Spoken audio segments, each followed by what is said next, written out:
A loser with no future gets shot and is reincarnated in a magical world where he unlocks incredible ranked powers after saving a girl. His name is Lucille, and he has always been an unemployed man who tried every day to get a job, but no company was willing to take him on. All because he smelled bad and was extremely ugly. However, his life changes completely when he finally gets a job on one condition. He has to lick his boss's body clean. But that didn't matter because all he wanted was a job. So, while he was happily returning home, thinking about how great his boss's treatment was, a thief suddenly bursts out of a store. The thief shoots a police officer and tries to run away, but the officer activates his sacred ability and knocks him down. In a desperate attempt to escape, the thief fires another shot, and the one who ends up getting hit is Lucille. Falling to his knees, his last thought in this world is about how he sold himself for some money. As his vision fades, he suddenly hears the voice of God, who tells him he is impressed by how miserable his life has been. God says that no human should have to endure such suffering, so he decides to reincarnate him in a fantasy world full of magic and monsters. Lucille nervously asks if he will suffer in this new world as well, but God stays silent, not wanting to spoil the surprise. Lucille then opens his eyes and finds himself standing in an open field, completely alone. Looking up, he suddenly sees a massive red dragon. Terrified, he nearly loses control of himself. Scrambling to his feet, he quickly checks his status. That's when he realizes his new life is just like a game. Unfortunately, God didn't even let him pick his own class. His dream was to be a powerful mage, but instead, he ended up as a healer. However, he's fine with that. He's too much of a coward to fight monsters head on anyway. Checking his pockets, he finds some coins he got the night before after standing near a red light district. With this new life, he decides he'll earn money and finally be respected. He swears to himself that he'll never degrade himself for money again. Moving forward, he suddenly stumbles over the corpse of a dead monster. The sight horrifies him, and he takes off running again. After walking for a while, he finally reaches the gates of a city, guarded by a group of soldiers. He watches as people present their identity cards and pay a fee to enter. However, he has no money. Suddenly, the guards call out to him and ask for his identification. Thinking quickly, Lucille lies, claiming he was raised in the forest as a healer, but was kicked out of his clan because he smelled bad. One of the guards immediately tells him to shut up and disappears inside. Moments later, he returns with a strong-looking woman named Brol. She takes one look at Lucille's face and bluntly tells him he doesn't stink. Then, she orders him to follow her. Before he leaves, the guard, acting like a good friend, warns Lucille that Brol likes to be in control in a relationship. Lucille, completely confused, just starts running after her, but before he can catch up, he crashes into three adventurers and falls to the ground. They glare at him and demand to know who he is. Lucille, nervous, quickly responds that he's just a healer. At first, one of the adventurers seems irritated, clearly not fond of healers, but after Lucille gives him a cowardly smile, he decides to let him go. Lumine then steps in, telling Lucille that if those adventurers had dared to lay even a single finger on him, she would have killed them on the spot. Lucille follows her into a massive guild hall. Once inside, she explains that this is the Healers Guild and that he should register there. He approaches the reception desk and starts filling out the registration form. When asked about his hometown, he admits that he's quite stupid and can't remember the name of his village. The receptionist tells him to just write something down and takes the form. A moment later, she returns with his new identification card. Lucille closes his eyes and focuses on the card, which suddenly displays his ranking, G. The receptionist congratulates him on joining the guild, and Lumine turns to leave. But before she can go, Lucille stops her, admitting that he doesn't know any magic and has no training whatsoever. She looks at him with an expression of utter disappointment and lays out three options for him. The first option, train until he can't stand it anymore. The second option, take out loans and use the money to pay for a school, though that would leave him buried in debt for life. The third option, become an apprentice, which is just a fancy way of saying free labor. Lucille chooses the first option, determined to train until he can't take it anymore. Lumine tells him to stay at the guild and practice for 10 days. After that, they'll evaluate whether he has any potential. Hero, the receptionist, leads him to a small room, where he notices a spellbook placed beside the bed. Excited, he immediately jumps onto the bed and starts reading. He tries to cast a spell, but he's so weak that he can't manage anything significant. He keeps trying until his mana is completely drained, leaving him exhausted. The next morning, he wakes up and resumes his training, this time making sure not to completely deplete his mana. Gradually, he improves, and his stats begin to rise. Then, suddenly, a beautiful girl enters his room with some food. She introduces herself as Monica. Grateful, he thanks her and enjoys the meal. With a full stomach, he attempts attempts his magic again and finally succeeds in casting a spell. Excited, he rushes downstairs to tell Monica about his break, but before he can, she asks for a coin, claiming that she's too pretty to be looked at for free. Lucille hands her the money, but casually mentions that he only has eyes for Lumine. Monica freezes, then immediately returns his coin. She warns him that everyone fears and respects Lumine because, despite looking like a woman, her attitude is like that of a man wielding a massive sword. Lucille decides not to dwell on that comment and continues practicing his healing magic, hoping to one day make a living from it. On his way, he runs into the same 3 adventurers from before, and they immediately start intimidating him. But before things escalate, a group of rough-looking adventurers appears, covered in injury. Their leader, Bat-Kun, immediately rushes to check on them.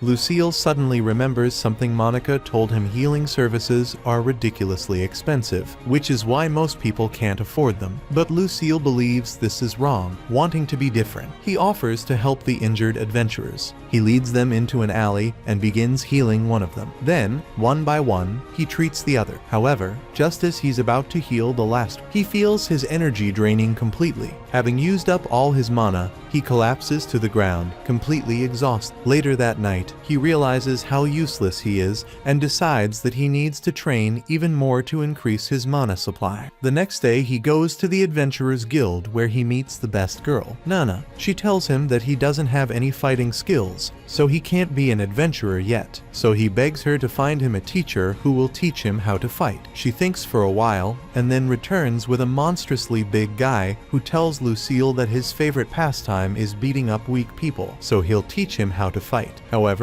he says that Lucille will have to caress his toy. And so, once again, Lucille sells his soul and agrees to the man's request. After that, when he goes back to his room to rest, Monica appears with some food. While he's eating, she tells him that if he's able to raise his level to 5, the two of them could go on a date. He trains hard until he finally decides he's ready for his training. He thanks Kiro and leaves for the Adventurers Guild, where the blonde tells him to go to the underground basement. Descending into this basement, he finds an insanely large training hall inside where Broad is already waiting for him and tells him that they'll start with a simple warm-up. Soon Lucille starts to run out of energy, but he remembers how pathetic he was in his previous life and how he just stood there while a bullet hit him, so he decides to cherish that life and runs as far as he can until he passes out. This time not as a complete loser, but as someone who has pushed himself to his limits. Broad realizes that in his past life Lucille must have been a Discord moderator, so he intensifies his training even more. After that, he tells Lucille to try kicking him. Lucille prepares himself and throws a kick that is too weak, and Brody easily stops him and again asks Lucille to go all out. Lucille tries to throw a punch, but he misses because he's too slow. He then decides to go for a kick-punch combo, but he misses every blow and ends up getting beaten up by Brody. He gets up once again and jumps in to throw a punch in slow motion, but Brody dodges, forcing him to throw another punch, which he misses once again. He tries to throw a finishing kick, but Broad easily blocks it and kicks him to the ground. He tells Lucille that he needs to train every day, because with his current strength, he will die instantly if he faces any kind of monster. Lucille decides to try to heal himself, but Broad stops him and tells him to stop being an idiot and let his natural healing abilities work, and he agrees, thinking that this way he could save his mana for when he's really hurt. Suddenly, a band of adventurers descends with an injured companion. They want Lucille to heal the girl. Since they've learned that he heals people for free, Lucille rushes towards her and asks what happened. Then she shows him the wound she received from the monster for a short while.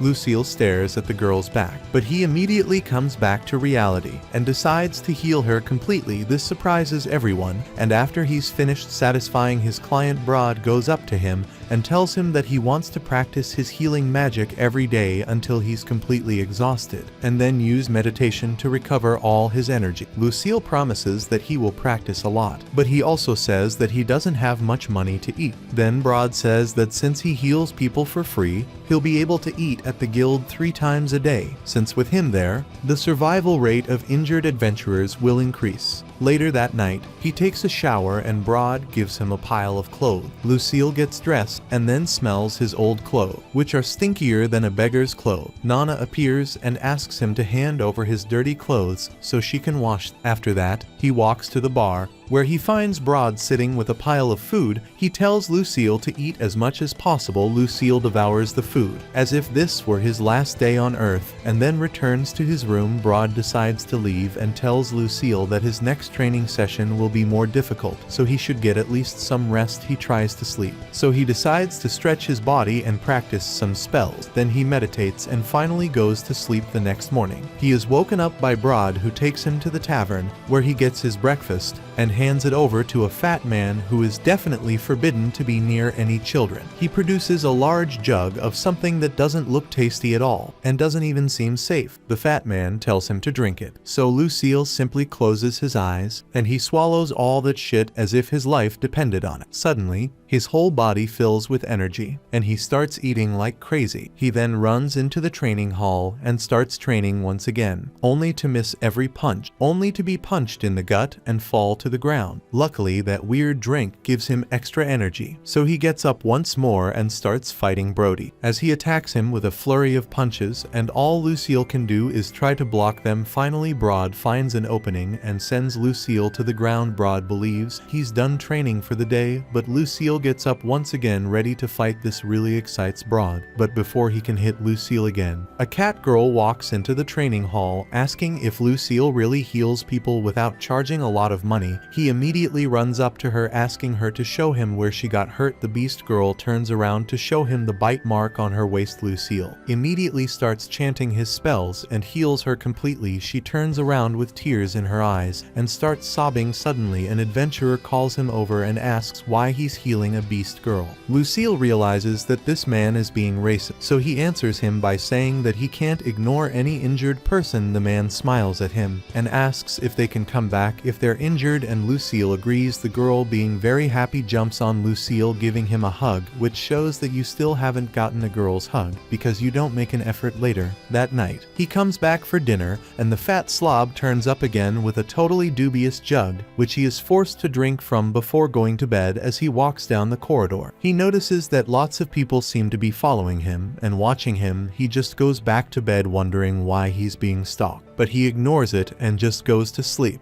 The next morning, while eating breakfast, he tells Brody and Fatty about the pursuers and discovers that the people are chasing him because they are worried that he will run away, and this confuses him. But Broad explains that most of the adventurers are very poor and can't afford a healer. Then, when they are injured in battle, they are forced to rest, and only once they are healed can they start earning money again. But with him around, they can heal quickly enough to keep making money. Lucille then says he won't be going anywhere for at least a month and asks everyone to give him a vote of confidence, saying he'll keep his promise. The next few weeks pass very quickly, and he starts to meet a lot of people from the guild that he's healed before. Brody has stepped up his training with the aim of getting Lucille at least body armored. However, Lucille is still weak as a chicken. However, after a few more days, the month ends and Lucille's contract is up. Broad congratulates him on completing his basic training and asks what the hell he's going to do now. Lucille then says that he's been caught by the government for evading money and that he now has to pay a lot of money to the guild. Broad then decides to buy him off once again, and he hands him a bunch of silver coins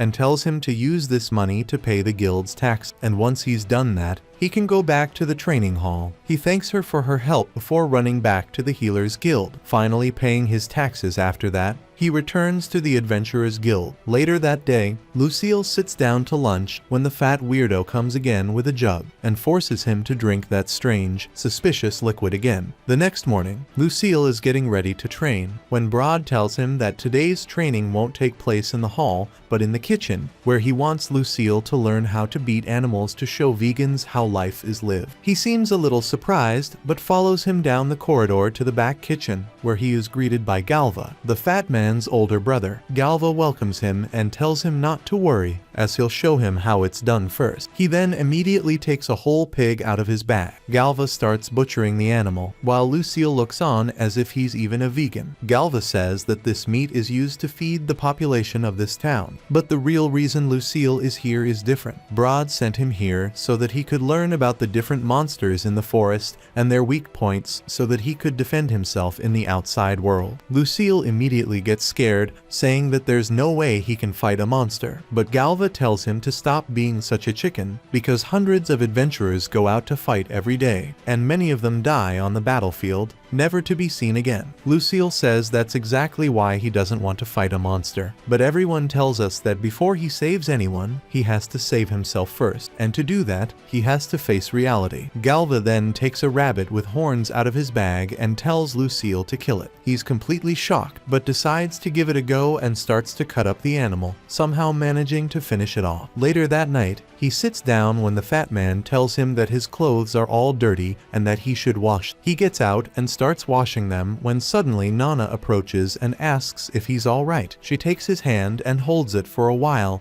which makes his toy almost explode. Later that night, he tastes the rabbit stew and decides to become a rabbit killer so he can eat more of this delicious food. The next morning, while walking down the corridor, he is stopped by Nana and two other girls. They drag him into the library. Just by looking at his face, they realize that he's very dumb. Lucille chooses to read the books that Nana has picked up, after which the girls leave. After that day, every day Lucille trained with Brody, helped Galva in the kitchen, and then studied with Nana in the library. Soon 6 months had passed, and her clothes began to stick to her body. Nana then takes them to buy better clothes, and after spending the whole day shopping, they start walking back. On the way back to the guild, they suddenly hear a scream. Lucille runs towards the voice, only to find Monica lying in the alley in a pool of blood. They take her back to the guild and heal her, while Lucille asks Nana who could be behind this attack. Nana says it could be a random robbery, but Monica wakes up and says she was attacked by a man sent by a group of healers. This confuses Lucille, but Monica explains that a few days ago one of her friends was sold into slavery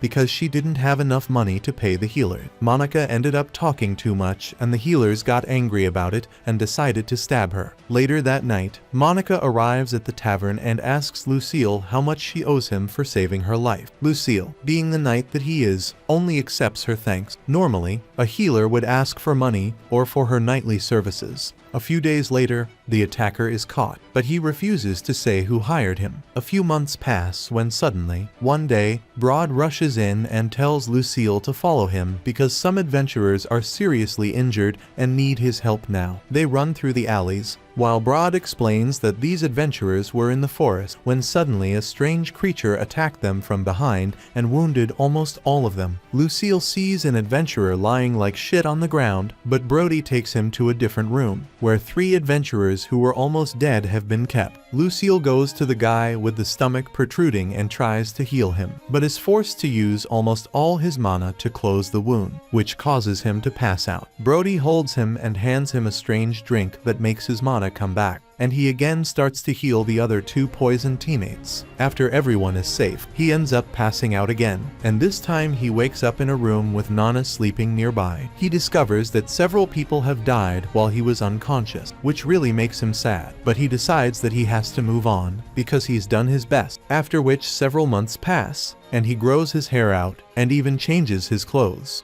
And then he finally informs Brod that it's time for him to go out into the world and gain more experience of real life. Brod tries to stop him, but he realizes that Lucille is really motivated to do this. He tells his master that he will become much stronger, after which he intends to open a clinic where he can heal everyone for a very small fee. Broadly wishes him good luck with his delusional dream, and Lucille finally leaves the Adventurers Guild to explore the outside world. He starts walking and arrives at the Healers Guild, where he meets Kuro and asks her to give him her guild card. She takes the card and goes in, but now she seems totally confused and horrified after checking his statistic. She asks what the hell he did during the year he was away. He then tells her about how he trained every day, pushing himself as hard as he could every day, and he even drank suspicious liquids, which helped him get stronger. Akiro then reveals that he has been promoted 5 ranks, going from the lowest rank to C, beating all the intermediate rank. He asks how much a C rank spellbook costs, and Akiro replies that he needs 90 silver coins, which is a lot of money for a poor bastard like him.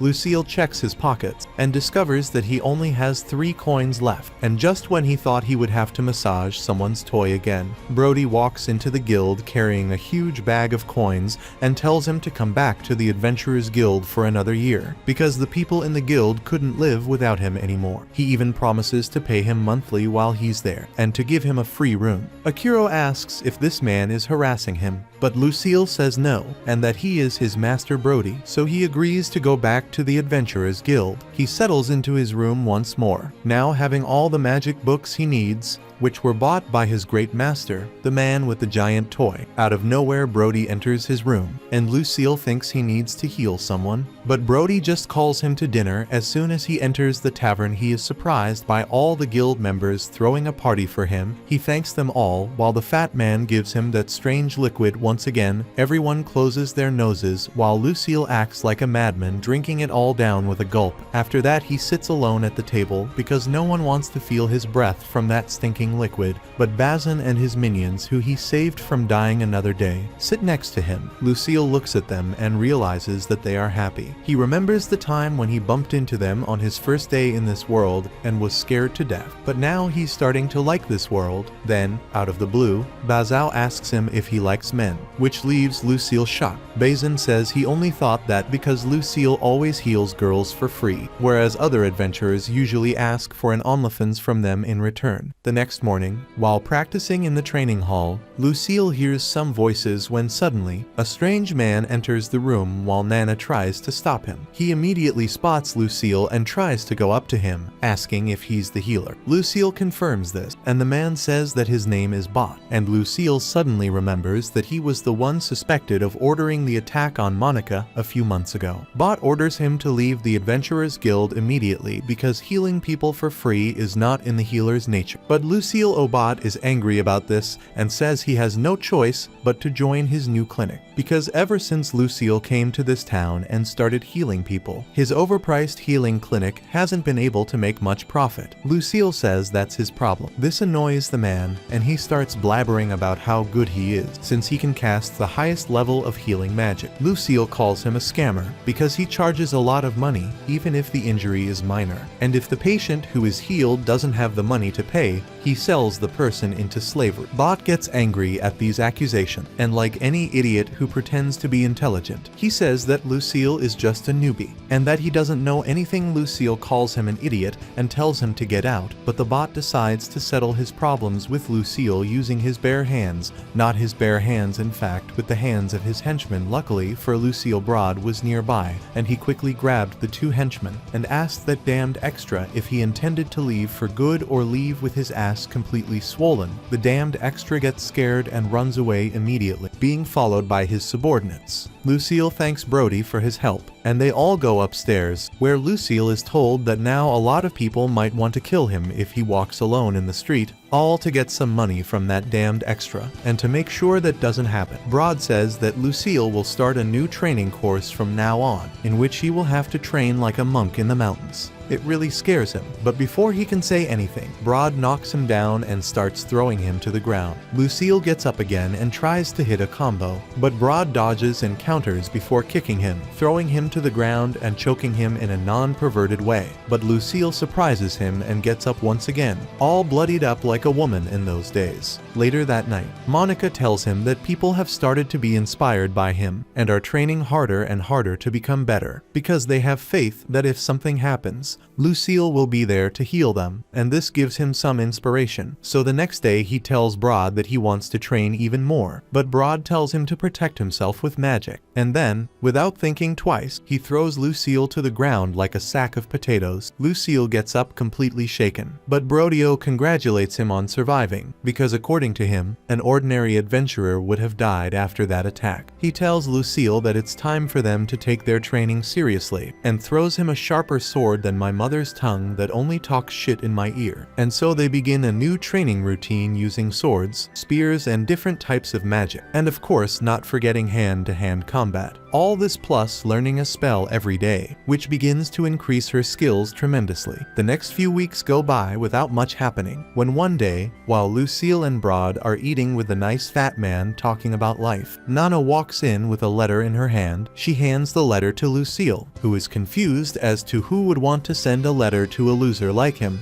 and surprisingly the letter turns out to be from Papa himself. He opens the letter and discovers that Papa met him through someone else, and he believes that his skills are being wasted in this small town. The letter then stated that the Pope wants to give Lucille a promotion, which would mean that he would be working alongside the Holy Church in a completely different city. The Pope gives him a 6-month ultimatum, during which he must leave the Adventurers Guild and report to the Holy Church.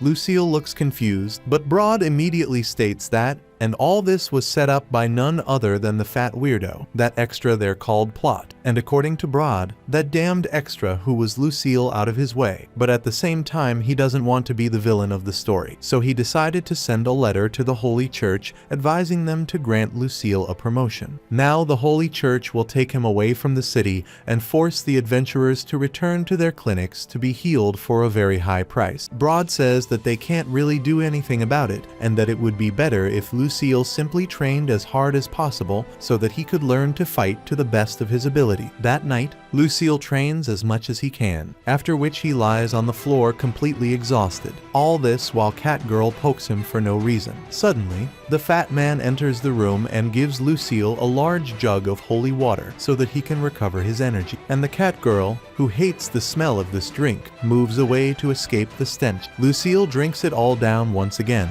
which turns the fat man on a bit. Later that evening, the fat man goes downstairs to have a chat with Broad, but like any gym bro, he starts flexing his muscles to show how much better he is. The fat man tells him that if he had stayed an adventurer a little longer, he could have obtained the SS rank badge, but instead he decided to retire after obtaining the S rank. He then tells Broad that Lucille has been drinking his powerful tonic for a long time, but he still doesn't know if it will really make him stronger. The texts say that the drink makes the body stronger and easier to increase status, but they don't even know if it really works. So Galva also enters the room. He sits down next to Broad and informs him that he has looked into the matter and discovered that it was in fact that damned extra who decided to send a letter to the Holy Church asking them to promote Lucille. Broad seems to be worried about Lucille's safety, but Galva tells him not to worry because he has arranged for some people to take care of him. 6 months pass in the blink of an eye, and Lucille is forced to separate again from the guild that helped him so much. He enters the training hall one last time, where he meets Broad, who gives him a lot of instructions on how to survive in a different city, and also tells him to leave the Holy Church immediately, and if he feels his life is in danger. Lucille promises to follow his advice, and then asks Broad for a favor. The two go out as the sun is setting, and enter a cemetery where people affiliated with the Adventurers Guild are buried. He sits down by the graves, and says that although he saved a lot of lives, many lives were lost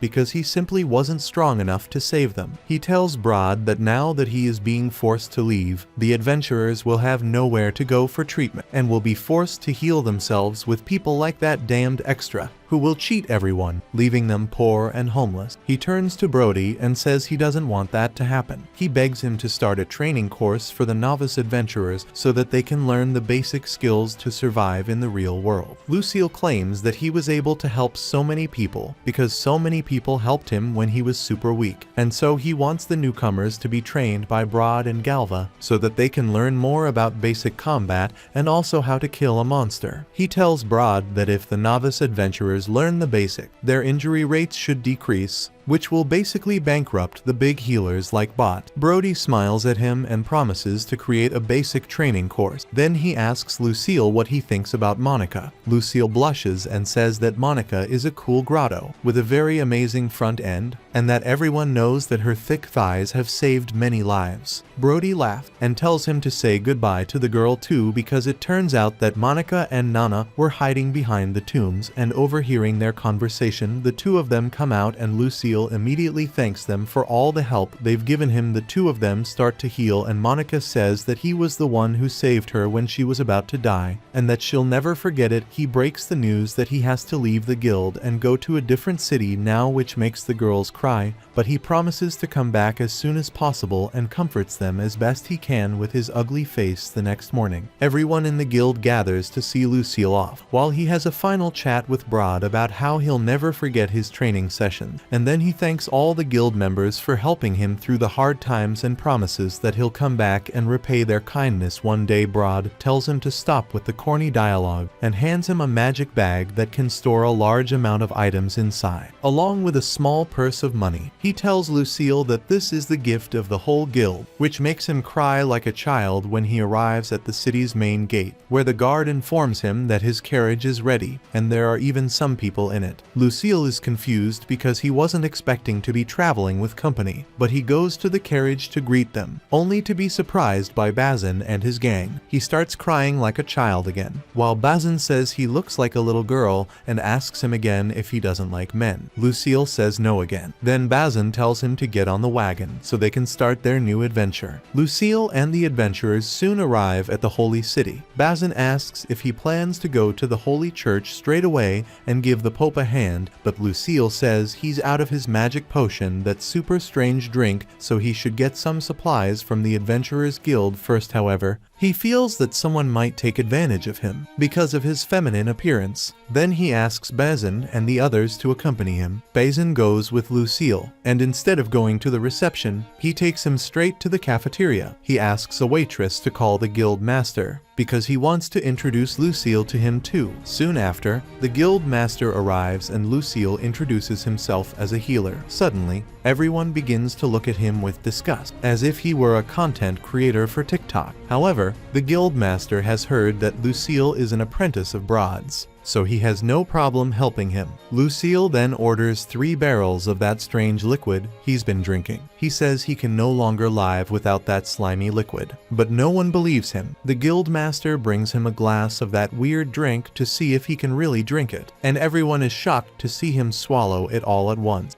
Lucille takes 3 barrels of the legendary liquid and puts them in his magic pouch. The guild master then asks if it's true that he heals most patients for just 1 silver coin, and he says that he only does it for people who are kind to him. After that, he goes to the holy church that also serves as the headquarters of the Healers Guild. Lucille is shocked to see how big it is. Bat-Kun and his friends say goodbye to Lucille, and he cries like a child again. After that, he finally goes to the holy church and tells the 2 receptionists that he has been transferred here on the direct orders of the Pope. He wants to speak to the manager, and the receptionists call Gran, who will be supervising Lucille from now on. He tells the boy to follow him, and then he opens a door using magic. The next step is to enter a magical elevator, and the Great One tells Lucille that this is the only way to get in and out of the sacred church to avoid intruders. But Lucille feels that this is to prevent people from escaping. They soon reach their destination, and Lucille spots the Knight Lumi, who was the first person to help him in this world. Lucille is very happy to see her, and he's happy to know that she remembers him. She invites him to her room to watch some Netflix and relax for the evening, and Lucille asks Gran if everything is alright. Gran says that as Lume is the captain of the regiment of paladins and valkyries, she can have whoever she wants in her bed. Lume leaves for a while, and then Gran takes Lucille first to the room where he performs his sadistic perversions, and then he takes him to an interrogation room. He tells Lucille about the letter from the bot,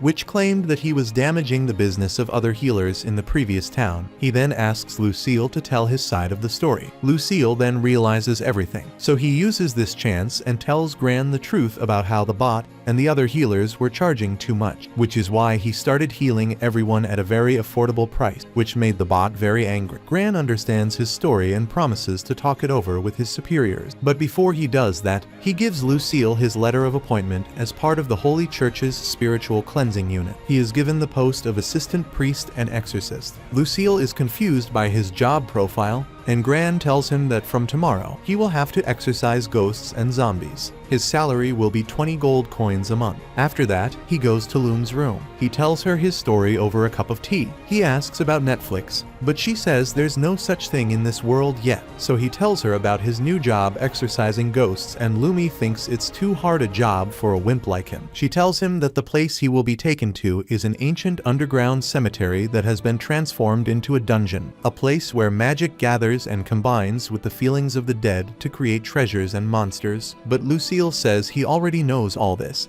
because he can read and has read several books. Loom is impressed by his knowledge and reveals that she loves dominating people like him in bed, but Lucille ignores the hint and asks what the advantages of this job in the dungeon are. Loom tells him that anything he finds in the dungeon, be it treasure or monster poo, will be entirely his. He can sell the monster's cores to buy expensive skill book, and Lucille is excited to hear this. However, there are several bad points about this job, which in this case is the horrible smell of the dungeon, but Lucille is used to that weird drink, so he has no problem with it. The next morning, Lucille meets Gran and another priest called George. Gran gives him a special robe made of sacred fiber and a badge that means he's an 11 healer. The robe repels bad vibes, so it costs 10 platinum coin. He also gives Lucille a pass to use the magic elevator even without it, but also imposes several conditions, such as not taking any large body parts into his room in the sacred church. Lucille swears he won't do it. After all, he doesn't even believe he'll be able to win any girls Lucille's pass glows, and Gran tells him that if he breaks his vow by doing things the church doesn't support, his pass won't work, and he'll receive a severe punishment overnight after that. George takes Lucille to the dungeon, and he quickly smells the disgusting smell of rotting meat. They soon find a zombie, and George sends it to the realm of heaven with a purification spell and collects the magic stone it dropped. Lucille has also studied the purification spell recently, and it can cleanse just about anything, from your white socks that are getting grimy to even evil spirits. George lets Lucille do his job with that, and he marches ahead with a sword in his hand. Lucille quickly uses the purification spell, which disintegrates all the zombies. Lucille is happy to have finally defeated some monster. He even thinks that his level must have gone up, but unfortunately, he's still a level 1 loser. However, he doesn't care about that, since he's getting 20 gold coins a month for this job, so he can just go all out and train while killing zombies. And since the purification spell consumes a lot of mana, Lucille comes up with an innovative solution. He enchants his sword with the purification spell and uses it to cut through the zombies with ease. He feels that defeating zombies is like a walk in the park compared to training with Brodia. And during his antics inside the dungeon, he discovers that his healing magic also works very well for killing zombies. Lucille quickly clears the second floor of the dungeon and then heads to the second floor, where he finds a horde of zombies right at the entrance. He avoids them and encounters a spirit floating in the air, which is also very easy to defeat. His stomach suddenly starts rumbling and Lucille decides to break for lunch. He eats sandwiches and drinks that strange liquid, the stench of which forces even the zombies to stay away from him. After that, Luciano clears the second floor easily and then goes to the third floor, where he encounters a horde of monsters and skeletons. He wets his pants when he sees them and immediately attacks them with purification magic. However, he runs out of magic and decides to call it a day. When Lucille returns to the gate, George is waiting for him. He hits him with a purification spell to remove the terrible stench coming from him. And seeing his veteran looking unconcerned, combined with the fact that his level hasn't risen even after killing so many monsters, Lucille comes to the conclusion that this dungeon is just a simulation for training novice priests. George then takes him to the store, where he can exchange the magic stones he earned hunting monsters for weapons and spell books. George calls Kat, the store owner, who asks him how his first day dealing with the ghost was. He tells her it was very easy. Kat then asks him to hand over the magic stones he won, and tells Lucille that they are worth over 4,000 points. She asks if he wants to buy anything, and Lucille decides to buy some spell books. Keisha tells him that the books are very expensive, and even though he has killed several ghosts, he might not be able to afford them. Luciano then moves on to the weapons, which are made of sacred silver, which is really effective against all kinds of ghost-type monsters, since only exorcists can buy them, and most of them don't know how to use weapons. In fact, there isn't much demand for these weapons, so the price is quite low. Lucille feels lucky and says that after earning some points tomorrow, he'll buy a sword and a spear. Kat gives him a newbie discount and says he can have both for 4,000 points. Afterwards, Lucille happily goes back to his room, but is startled to see Gran waiting for him in the hallway. He just wanted to check on his progress and is pleased that Lucille hasn't faced any difficulties. After that, he gives him a bunch of instruction, his priest's uniform and more instruction. The next day, Lucille goes into the dungeon wielding a weapon in each hand. He knows that if Brod saw him doing something so ridiculous, he'd shove his sword and spear up his ass, but Lucille doesn't really care because Brody doesn't see him. Lucille continues to explore the dungeon and also earns some loot by killing the zombies. He acquires more than 5,000 points after reaching the 5th floor, and Kat is starting to worry about his mental and physical health now. Cell starts on the 6th floor. He kills the strongest variants of the zombies easily, and also has no problem cutting down the fire spirits before they attack him. However, just as he's getting too cocky, the dungeon gives him a shock of reality when he steps into a trap. 3 magical arrows pass right in front of him, and Lucille is glad he wasn't hit by them. While he's taking note of the trap, a horde of zombies approaches him, and he cleans them up using a purification spell. Over the next few days, Lucille becomes more cautious when exploring the dungeon and keeps looking for traps. The number of zombies also increases, and by dealing with everything, he accumulates a lot of points, but his level is still 1. On his 10th day of work,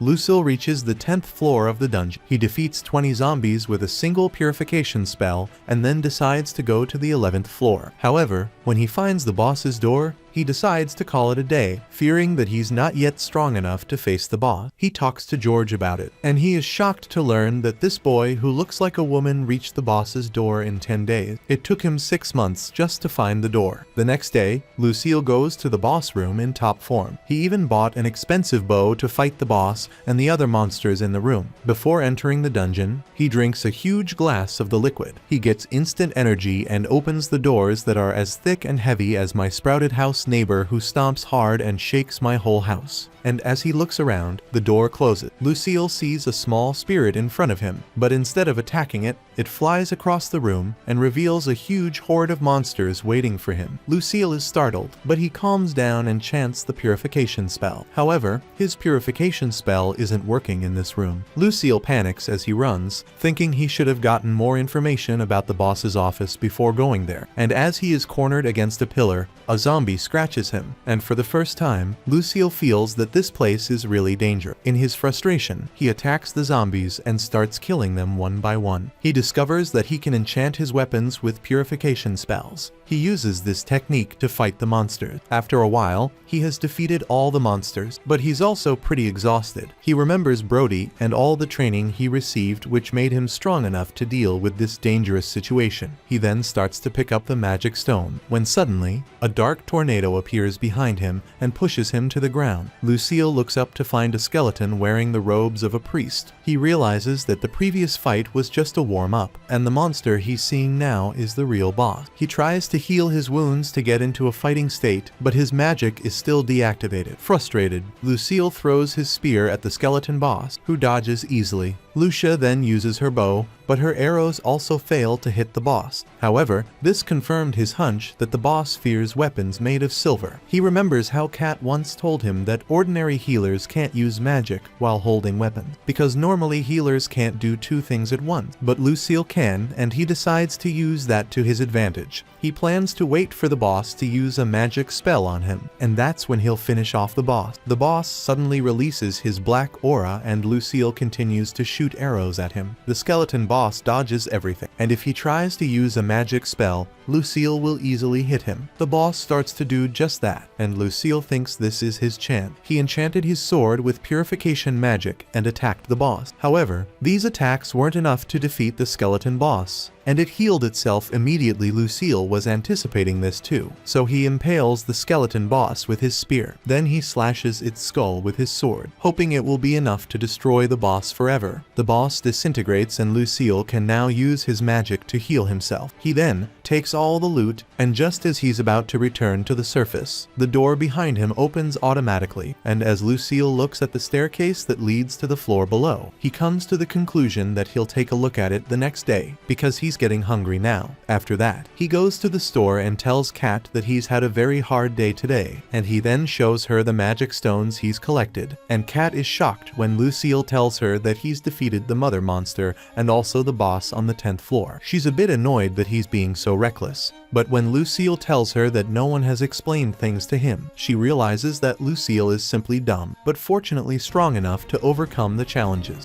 She then exchanges her magic stones for points, and Lucille can't believe he's won over 100,000 points today. He then shows Kat the cloak he got from defeating the boss, and she is shocked to see him put it on. She tells Lucille to put it in his bag and follow her, and he just obeys her. Kat takes him straight to the Pope's office, and Lucille can't believe that Kat is so important that he doesn't even need to make an appointment to meet their boss. They easily get permission to enter and kneel before the Pope, who is a woman hiding behind a veil. Lucille thinks it must be some kind of joke, because of course a woman can't be the Pope. Kat then tells the Pope about how Lucille is a novice exorcist who cleaned out the boss's office on the 10th floor. The Pope believes Kat's words and gives Lucille permission to speak to her. She finds out his name, then tells him to put the loot he took from the boss on a tray. The Pope looks at the cloak and the staff and confirms that they belong to a high-ranking priest who disappeared in the dungeon about 12 years ago. She then explains that the necklace reduces mana consumption by 50%, while the staff disables the magical power of everyone near it. Lucille is shocked to learn that these were such powerful tools, and then the Pope says that he wants to buy these items from him. Lucille, completely confused, looks at Kat, who with just one look says that he must sell these items to the Pope, and like the good donkey he is, he agreed to give the items to the Pope. But he also made a request. He says that the magic bag he has isn't big enough to carry all his loot and asks the Pope to give him something bigger and better. The Pope says he can give him a magic bag that can hold as much as the room they're in now, after which the Pope asks Lucille to continue his good work and keep finding more interesting items like this. With that, they leave the room, and Kat tells Lucille that the shit he just pulled by negotiating with the Pope is not something anyone would dare to do, and he fears that Kat might even kill him for daring to negotiate with the Pope. The next day, Lucille compiles a list of mistakes he made while fighting the boss. He wonders if there is anywhere he can continue training. After that, he goes out for breakfast, when he suddenly meets Loom on the way. Loom heard about his exploits in the dungeon the other day, but Lucille tells her that he's still not satisfied with his performance. Loomy then invites him to have breakfast with her so that they can discuss how he can improve, and Lucille is really happy to receive her offer. However, he soon realizes how dumb he is when the women call him stupid and reckless for entering a battle against a boss alone. Lucille is knocked out by the harsh words alone and asks the women to have mercy on him. He also says that he wants to go back to the dungeon and train some more. However, that's not allowed yet. Loom tells him that it's fine if he wants to train. She says she can train him with the help of her warriors, and after that, Lucille enters the dungeon again. He clears the 11th floor with ease and discovers that there's nothing special there. He visits Kat's store afterwards, and she gives him the magic bag that the Pope gave her. She asks him to channel some magic into the bag,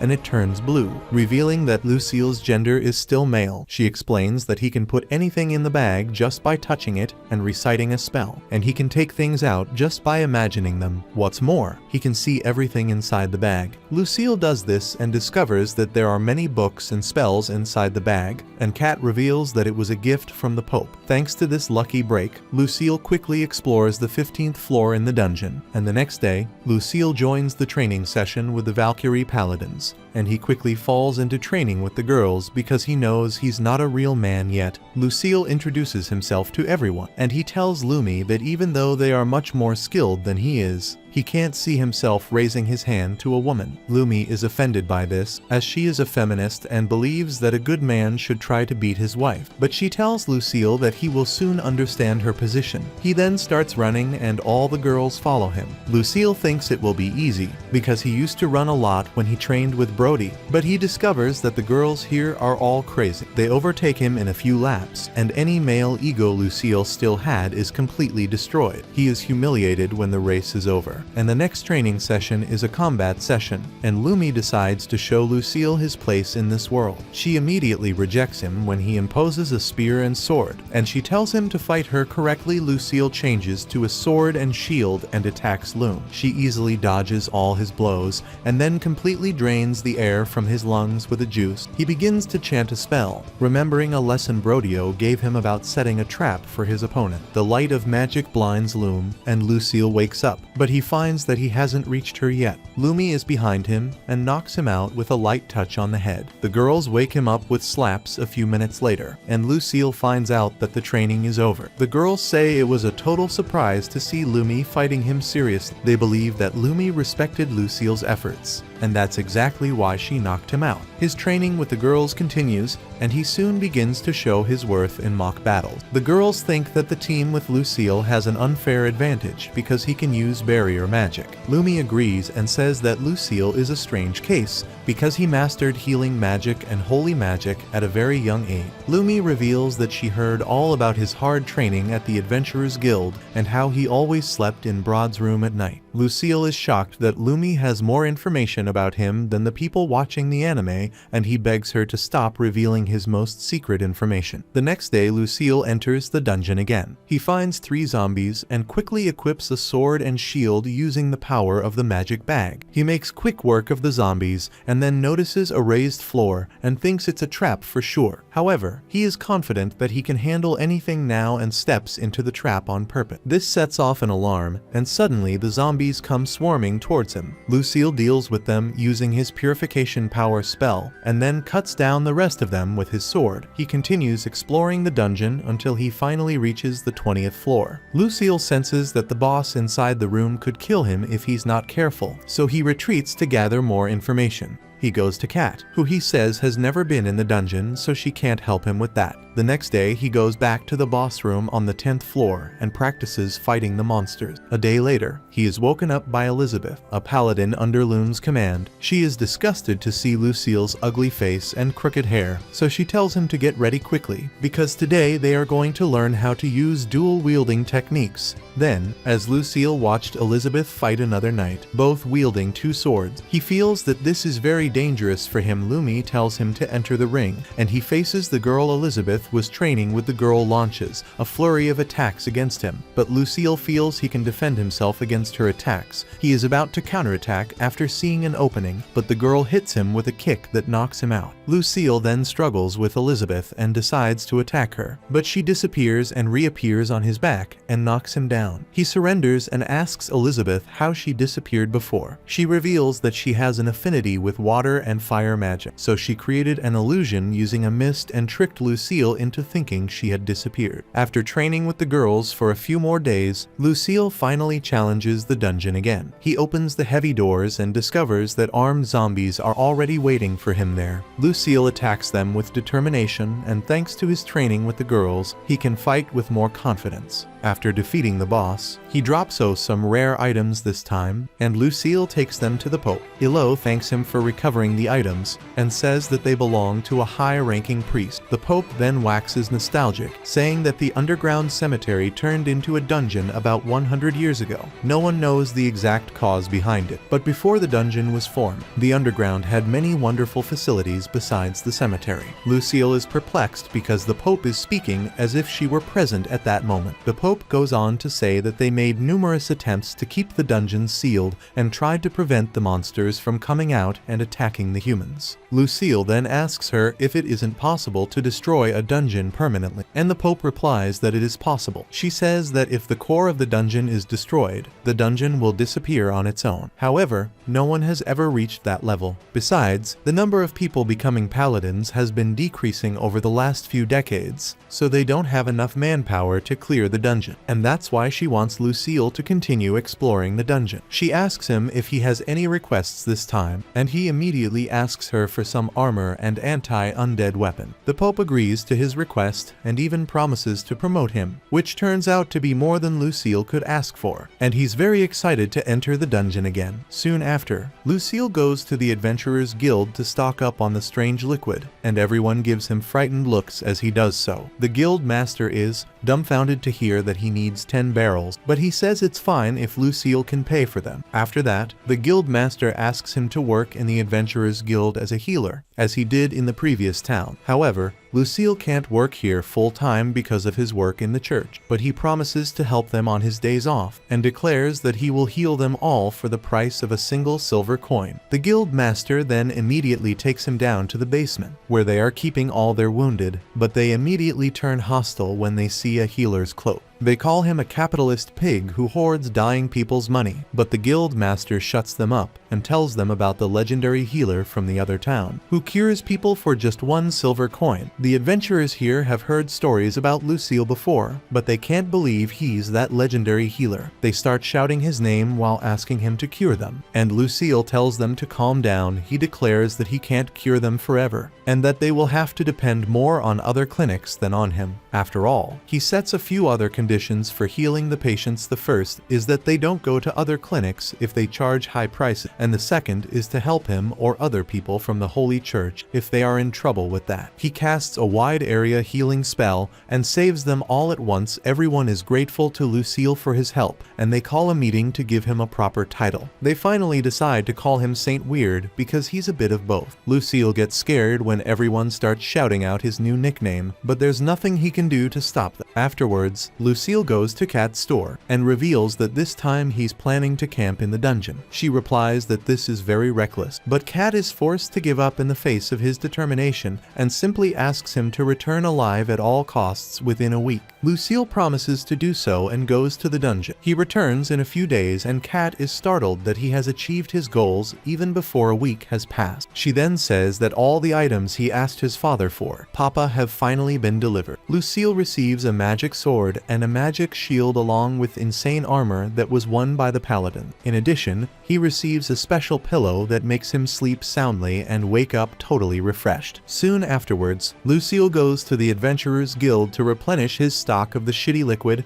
and also intends to heal his new friends. He has visited them many times and has become good friends with everyone, including Elizabeth and the guild master, who taught Lucille the skill of physical enhancement. Lucille demonstrates his progress with the skill and discovers that he's terrible at using it, and even though he's so strong, he's still stuck at level 1, and he replies that it's because he hasn't killed any real monsters yet, and he says this believing that the zombies in the dungeon are fake, still believing that it's all a simulation. Soon the waitress comes over and calls him to heal all the wounded people. Lucille uses a bunch of spells to make everyone better and then asks if they have any information about Lumi and her team or their friends from the previous town. One adventurer tells him that Lumi and her group are doing well on their mission, and another has news about Broad becoming a kidnapper who drags reluctant people into his training hall. What's more, the fat chef is making some strange recipes that give people a lot of strength. However, they always taste awful, and the most shocking news he receives is that the receptionists of the Adventurers Guilds are about to get married soon. Yes, because Lucille was a jerk who couldn't get any of them, they ended up choosing other men. He panics because the adventurers have no idea which hostesses are getting married, and he hopes the hostesses aren't Nana or Monica. He falls to his knees and hopes that at least they will call him to the wedding, but now that's in the past. There's nothing more he can do. He's missed the best opportunity of his life. He finally moves on from this news and goes back to his job of clearing the dungeon. He can now use high-level spells using his magic sword to cast wide-area spells to kill many monsters, even managing to kill several mini-bosses in one go. He clears the boss room on floor 30, and he gets a lot of loot. He takes it all to Kat, who lets him feel her chest, while saying that she was really worried about him, and Lucille discovers that this time he's earned a little over 400,000 points, and Kat then advises him to stock up on some mana potions, because they will save him when he runs out of magic. He agrees to do this, and says that he was able to defeat the boss this time because of a high-level skill called high area healing. Kat is surprised to hear that he can use such a high-level ability at such such a young age and asks if he's using the Bologna train to grow like a horse. Lucille explains that he's never used anything like that to get stronger, but then he remembers that he's been consuming that weird drink ever since he started training. Kat then drags him into the Pope's room, saying that he should confess all his secrets. And then Kat says that Lucille has been drinking something obscure for the last 2 years. And Lucille picks up a barrel containing a strange liquid to show that it's not a drug, and everyone is instantly disgusted by the smell. He then reveals how Brody and the fat boss introduced this liquid, saying that it would increase their strength. The Pope seems to know quite a lot about it, and says that at first the item was shaped like a pill, and it was created by a high-ranking sage, and the pill could awaken the latent talent of anyone who ate it. However, it was too expensive, and so the sage decided to resort to capitalism, cutting costs and creating a cheaper version, which in this case is the liquid Lucille drinks. He claims he's been drinking about 3 gigantic pints for 2.5 years to get stronger, and both women in the room are disgusted by this. But the Pope ends up admitting that he is very brave. The Pope then changes the subject and asks Lucille what kind of monster he encountered this time and what loot he got from them. Lucille tells her about his battle and then presents the items he got on the boss hunt. The Pope gets sentimental when he says that the items belong to his old friend. He dismisses Lucille immediately, promising to give him his reward later. The next morning, Lucille visits Kat's store again, and she gives him the Pope's letter detailing the effects of that strange drink. Lucille decides to read everything in the dungeon, and when he leaves, Kat wishes him all the best for his future, and she tells him to come to her if he needs anything else. In the dungeon, Lucille reads the documents written by the sage who made the liquid. He discovers that the liquid acts on the 3 basic desires of human being, namely the desire to eat, the desire to sleep, and the desire to be an animal in bed, and is more powerful than a blue pill. However, this viscous liquid randomly sacrifices its desires to greatly increase the person's physical capacity. Lucille then begins to wonder which of his desires have been sacrificed. He loves to eat and sleep, and that only leaves him with a third option. And it's at this point that Lucille realizes that his friend has never grown up, and it's been more than 2 years. He's been chatting and interacting with lots of pretty girls, but his friend hasn't moved one. Now he realizes why Kat is pitying him. Lucille fears that this is true and that he will never again be able to do what really matters in this world, and to prove his fears wrong, he decides to get rid of his virginity for real when he leaves this dungeon. However, months have passed, and he still hasn't received an answer from Monica or so. To get his mind off things, he rushes off to kill the monsters, and keeps destroying them to get over his frustration. And in the month after receiving this news, Lucille explores the floors of the dungeon, and finally arrives on floor 40. He hesitates to enter without preparation, and decides to go to the Adventurers Guild to get some information. At the gate, he meets a homeless girl. He thinks that if anyone sees him with this little girl, he could well be arrested by the FBI church. Then, acting on his wits, he takes her inside,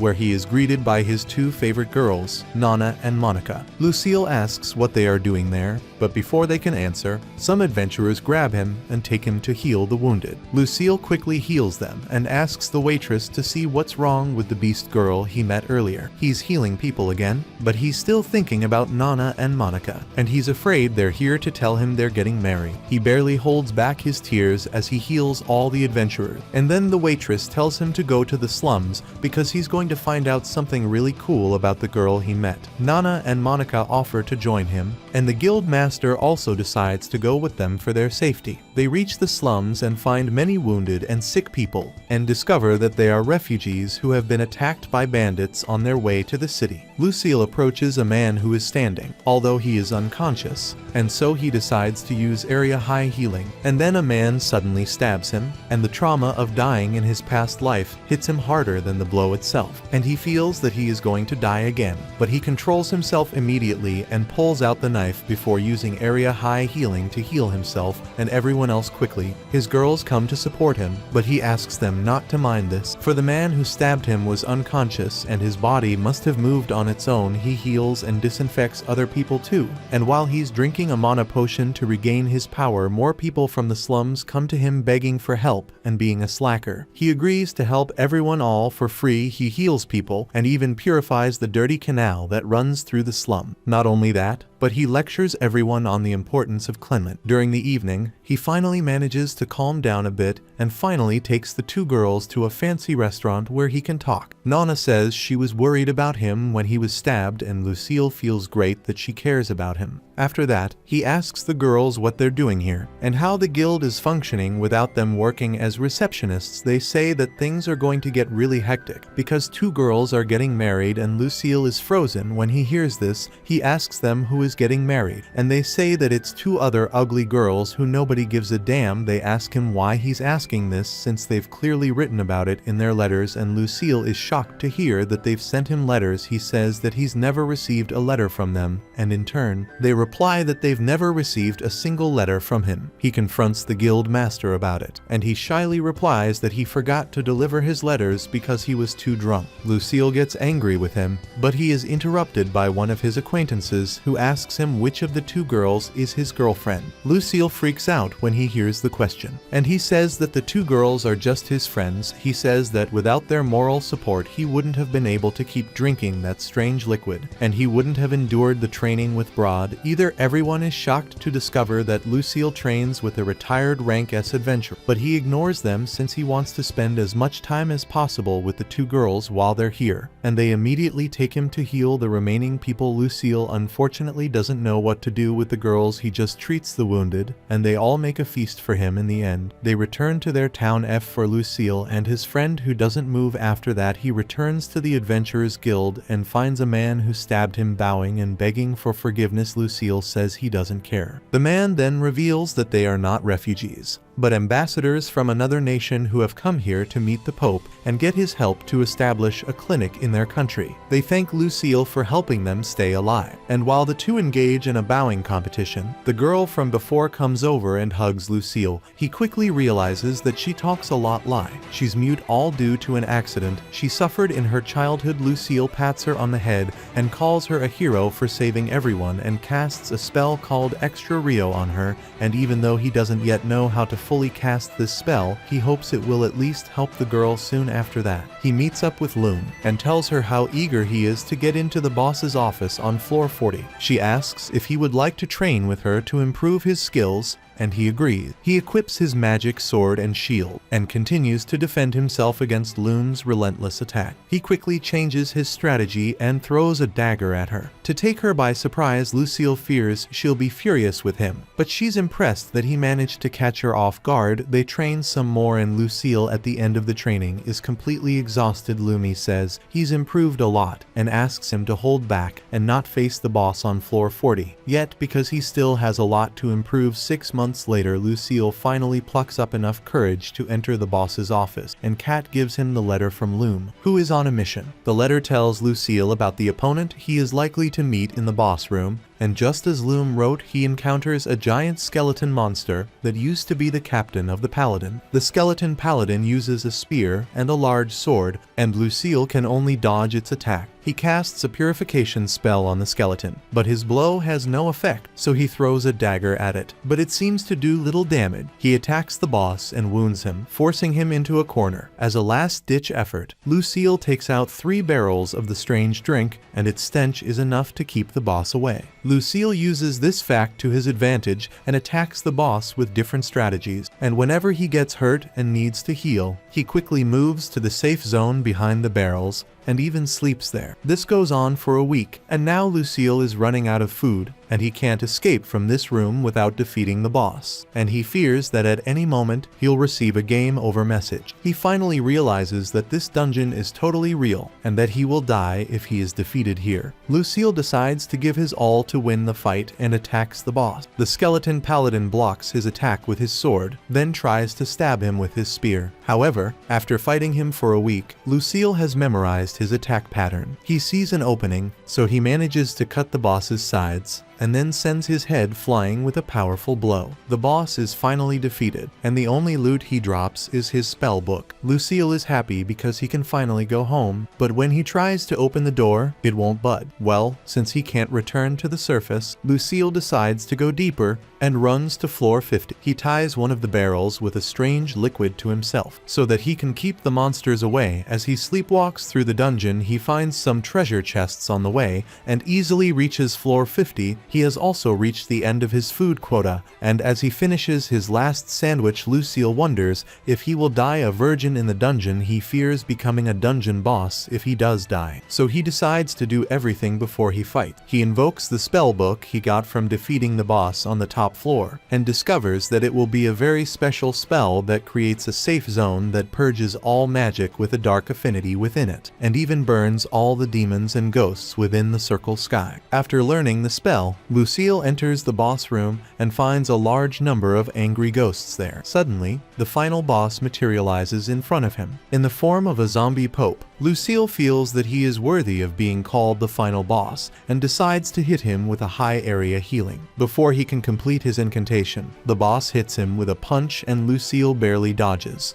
Ghosts break free from his fists and rush towards Lucille. He uses a purification spell to deal with them, and using this chance, the zombie pope reaches behind his back and begins to charge a black magic spell. Lucille realizes that this is the right time to test his new spell and immediately creates a small safe zone around him. As soon as the zombie pope touches him, he suffers a severe burn and is pushed back against the wall. Lucille is happy that the spell worked, but it consumes a lot of mana, and he's almost out of his mind. He drinks a mana potion as the zombie pope approaches him and realizes that he can't stay on the defensive for long because his mana potions will also run out soon, so he has a risky idea to end the fight quickly and starts saying the full incantation of his new spell. As soon as the boss is close enough, Lucille invokes his new spell as if he were speaking his number to a girl in a bar. The circle surrounds the zombie pope, and he is hit by the spell's purifying power. The boss screams in pain and Lucille wonders if he has won, but he quickly gets his answer in the negative as the zombie pope approaches him. Even as his body is being dissolved, Lucille stands back up drinking mana potions and falls down. And suddenly he sees a human face behind the zombie pope for a brief moment before disappearing completely. Lucille thinks that the pope was trying to tell him something before he died, but he couldn't understand. He then takes a look at the loot. In it there is a book of forbidden sacred magic that he intends to give to the pope, and a strange artifact that he also keeps. Suddenly a bright flash of light appears behind Lucille. He turns to see a rectangle on the wall. He's afraid something terrible is going to happen, but then he smells something sweet. Then he approaches the shiny part and touches it, and his magical power is sucked in. Soon a magical door opens and Lucille follows the stairs to see what awaits him. He reaches the lowest floor of the dungeon and finds a wounded giant dragon sleeping there. Lucille shits his pants immediately because he doesn't believe he can defeat a dragon. However, he calms himself down by thinking that if it is an undead, he can get rid of it with his healing magic. So he drinks all his magic potions to fully charge his magical power, and then he goes to the dragon to make the biggest bet of his life. Lucian uses his new spell on the dragon again. It screams in pain as the holy power hits it, and after a long scream,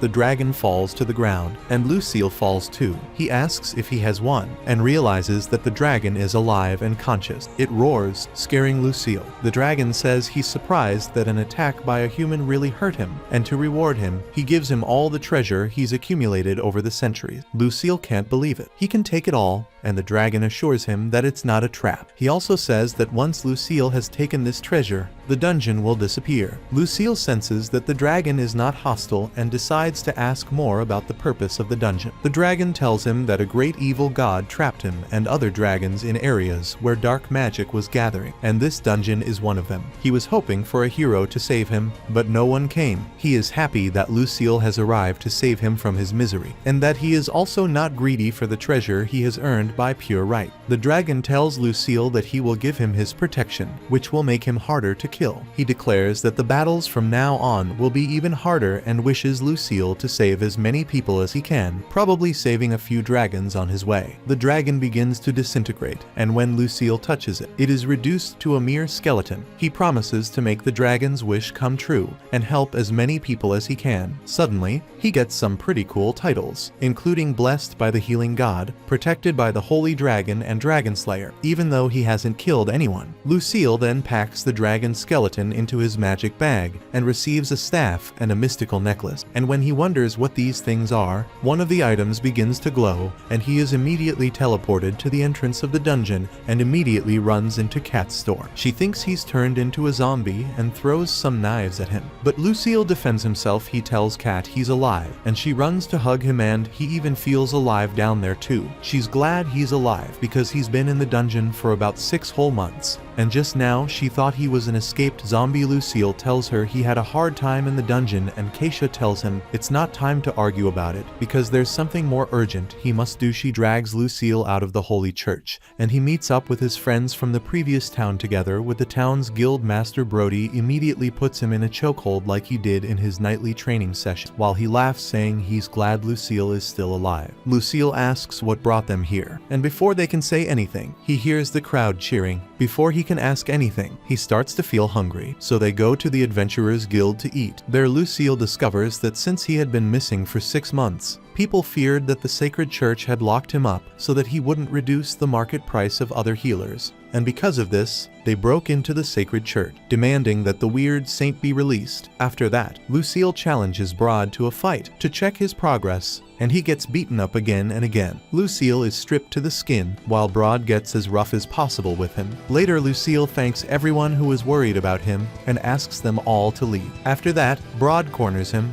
and tells him that no matter how much he's grown, he's still very weak and shouldn't do reckless things like that. Lucille then hands Brod some letters and asks him to give them to Nana and Monica. He's furious at being demoted from teacher to letter carrier so quickly, but decides to make an exception this time, since it's a favor to Lucille. The 2 dumb girls were really worried about Lucille and were about to quit their jobs to go to that town, but he somehow managed to convince them, and delivering the letters is the least he can do. Later, Lucille wishes Brod and the others a tearful goodbye, and then goes to visit the Pope to report his new findings. The Pope is happy to see that he is completely well and says that they sent Lumi and her team to rescue him, but they couldn't get past floor 30 because of the bad smell after that. Lucille tells everyone the story of his adventures in the dungeon. However, he leaves out the most important parts and declares that he will only tell them to people he trusts, including the Pope, Kat, and Lumi, which makes the other priests angry. The Pope immediately dismisses them, and then he tells the girls about the zombie Pope, the forbidden magic spell, and most shocking of all, the undead sacred dragon. He reveals that the dragon has told him that the next hero will only be born after 40 years,